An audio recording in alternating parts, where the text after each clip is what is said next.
सम्पूर्ण मित्रलाई हार्दिक नमस्कार छ मित्रहरू। आज चाहिँ मैले एउटा यो सानो क्लिप बनाउनुको कारण चाहिँ यहाँनिर एउटा मैले सबैलाई केही कुराको जानकारी दिनुपर्नेछ।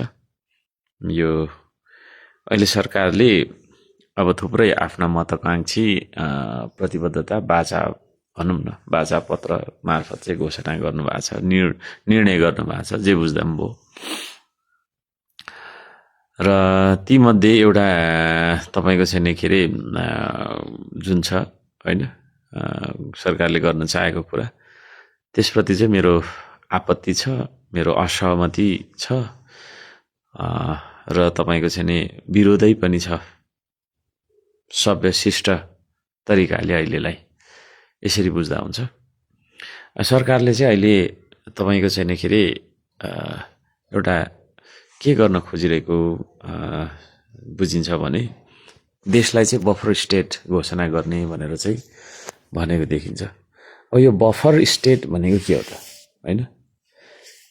BUFFER बफर अनि स्टेट। यो बफर स्टेट भनेको के हो भन्ने बारेमा चाहिँ अब सबैलाई थाहा नहुन सक्छ। थाहा हुनेलाई त भइहाल्यो, उहाँहरूको लागि मैले के भन्नु र, होइन? थाहा नहुनेहरूको लागि खासमा मैले यो भिडियो बनाएको छु। र बफर स्टेट चाहिँ अब यहाँ मैले यो के अरे यी अनुसार चाहिँ नि भन्नुपर्ने हुन्छ मेरो मनको गीत गाउनु भन्दा पनि। र बफर स्टेटको डेफिनिसनमा चाहिँ के लेखिएको छ त यहाँ भन्दाखेरि, a buffer state is a small typically neutral country situated between two larger rival powers. यो भने के हो भन्दाखेरि बफर स्टेट भनेको चाहिँ यस्तो एउटा सानो देश हो जुन चाहिँ दुईवटा ठुल्ठुला, होइन, आफूभन्दा दुईवटा ठुल्ठुला देशहरू, होइन, जो चाहिँ शक्ति सङ्घर्षमा शक्तिको प्रतिस्पर्धामा एकअर्कासँग चाहिँ नै भनौँ न जुधेर अगाडि बढिरहेका छन्, त्यस्ता खालका शक्तिशाली देशहरू, होइन, अथवा दुईवटा त्यस्ता शक्तिशाली राज्यहरू बिचमा रहेको एउटा सानो देश जो चाहिँ न्युट्रल छ, रहन्छ भनेर भनिएको छ। न्युट्रल भनेको चाहिँ पक्ष विपक्ष नलिने भनिएको छ। यो यतिसम्म ठिकै छ। It's purpose is to prevent direct conflict between the opposing neighbors by acting as a physical, political or military cushion.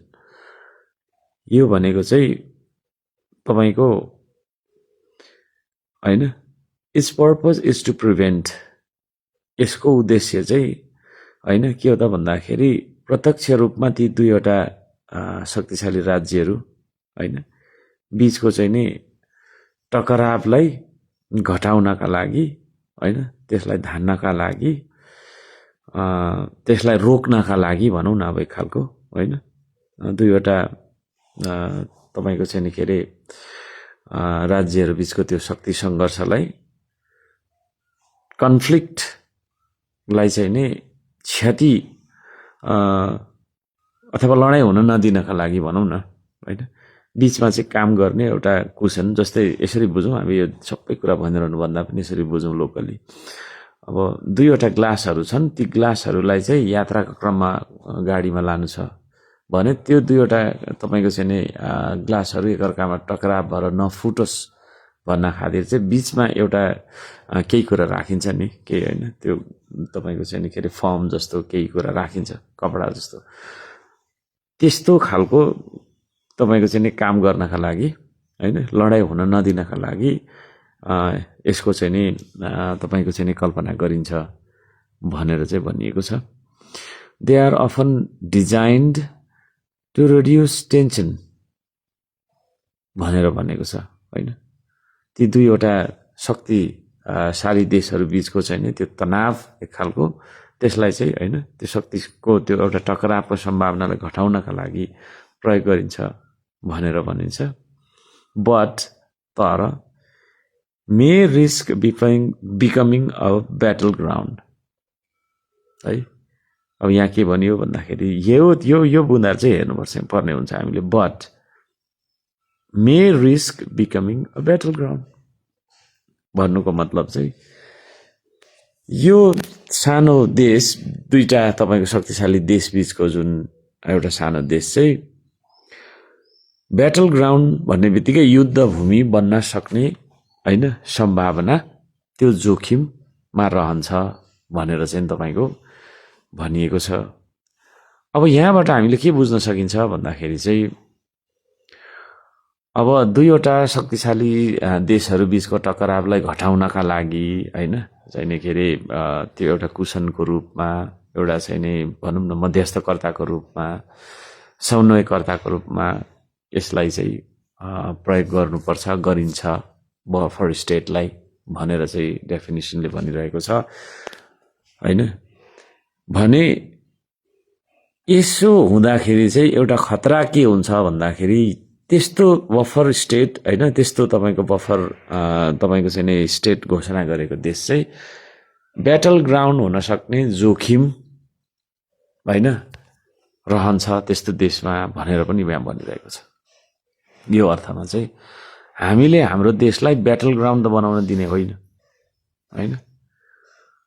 त्यसो हुँदाखेरि यो एउटा स्टेट हो, सभरेन स्टेट हो होइन, सार्वभौम राज्य हो, सार्वभौम देश हो। यसरी यसलाई परिभाषित गरेर राखिरहँ न होइन। कता बफर स्टेट बनाउने के बनाउने भनेर चाहिँ नि घोषणा गरिनु यो आवश्यक छैन होइन, यो आवश्यक छैन। त्यसले गर्दाखेरि यो घोषणा गर्ने जुन सरकारको एउटा मनसा निर्णय जे छ त्यो चाहिँ सरकारले अहिले नै तत्काल त्यागिहालेको राम्रो हुन्छ। यो सदनमा आएर पनि यसको बारेमा केही तपाईँको छैन के अरे बहस पैरवी हुने नै छ। र हामी यसरी होइन हाम्रो देशलाई ब्याटल ग्राउन्ड बनाउने तर्फ कुनै पनि हालतमा त्यो एमसीसी मार्फत, एसपीपी मार्फत होइन तपाईँको चाहिँ के अरे यता यो हुन्छ नि विभिन्न खालका छन् अहिले यो बीआरआई भन्ने के भन्ने यी मार्फत यी सन्धि सम्झौताहरू हाम्रो देशमा हुनु हुँदैन भन्ने पक्षमा म किन छु भन्दाखेरि यस्तै कुराहरूले गर्दा होइन। ब्याटल ग्राउन्ड त अन्तत देश बन्न सक्ने सम्भावना छ भनेर त यहाँ तपाईँको चाहिँ नि होइन परिभाषाले पनि देखाइराखेको छ। त्यसले गर्दाखेरि ब्याटल ग्राउन्ड किन बनाउने, त्यसतर्फ देशलाई घोषणा गरिरहन आवश्यक छैन है। हामीलाई म्यान्डेट के को लागि प्राप्त भएको हो त्यो चाहिँ सरकारले ध्यान दिनुपर्छ। सरकारले त्यो कुरा चाहिँ ध्यान दिनुपर्छ। अहिले होइन दैनिक तपाईँको चाहिँ के अरे विदेश जाने युवाहरूको सङ्ख्या बढिरहेछ, पहिलाभन्दा बढिरहेछ। किन बढिरहेछ भन्दा त्यसको पनि कारणहरू धेरै थुप्रै छन्। अब गरी खान सहज वातावरण छैन, नियम कानुन कडा हुँदै गइसकेपछि होइन गरी खान तपाईँको चाहिँ के अरे अब कसरी गरी खाने वातावरण बनाउने भन्ने बारेमा प्रश्न नीति नभइसकेपछि युवा पलायन हुने सङ्ख्या बढेर जान्छ नि। त्यसो भएको कारणले गर्दाखेरि अब युवालाई यही देशमा रोजगारी कसरी सिर्जना गर्ने, अब कसरी चाहिँ के अरे होइन अब खाने पानी पुगेको छैन कति ठाउँमा है, कति ठाउँमा तपाईँको चाहिँ विद्यालय छैन, बाटो छैन, यावत समस्याहरू छ, उद्योगको परिकल्पना सम्भव नै छैन। यस्ता तपाईँको चाहिँ ठाउँहरूमा हामीले जे जति हुन्छ है केही सय केही हजार मान्छेहरूलाई भए पनि रोजगार कसरी बनाउने भन्ने विषयमा सोच्नु त छैन। अब यो नेपाललाई कस्तो बनाउने, बफर स्टेट बनाउने कि होइन के बनाउने, कस्तो स्टेट बनाउने भन्ने बारेमा चाहिँ अनावश्यक सरकारले त्यतातिर ध्यान मोड्नु हुँदैन।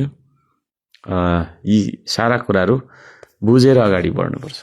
हाम्रो देशलाई अब तपाईँको चाहिँ के अरे ब्याटल ग्राउन्ड होइन, झगडा गर्ने ठाउँ, अब दुईवटा तपाईँको चाहिँ के अरे ठुल्ठुला राज्यहरू बीच युद्ध गर्ने भूमि बनाउने रिस्क मोल्ने खालको कुनै पनि तपाईँको चाहिँ नीति निर्णय त्यो खालको मनसा कसौँ तपाईँको चाहिँ पर पनि हामीले ल्याउनु हुँदैन, नजिक त ल्याउने कुरै हुँदैन। त्यसो भएको कारणले म सल्लाह दिन चाहन्छु डियर प्राइम मिनिस्टरलाई होइन, अनरेबल प्राइम मिनिस्टरलाई डियर भनिराख्नुहुन्छ उहाँले, त्यसले गर्दाखेरि मैले डियर भनेको छु। र अरू सबै मिनिस्टरहरूलाई, त्यो सम्पूर्ण क्याबिनेटका मेम्बरहरूलाई यो छ। र पार्लियामेन्टमा पनि हामीले बुझ्नुपर्छ, सांसदहरूलाई पनि यो कुरा बुझ्नका लागि म अनुरोध गर्न चाहन्छु। धन्यवाद छ। नमस्ते, सबैको जय होस्, जय देश, जय माटो।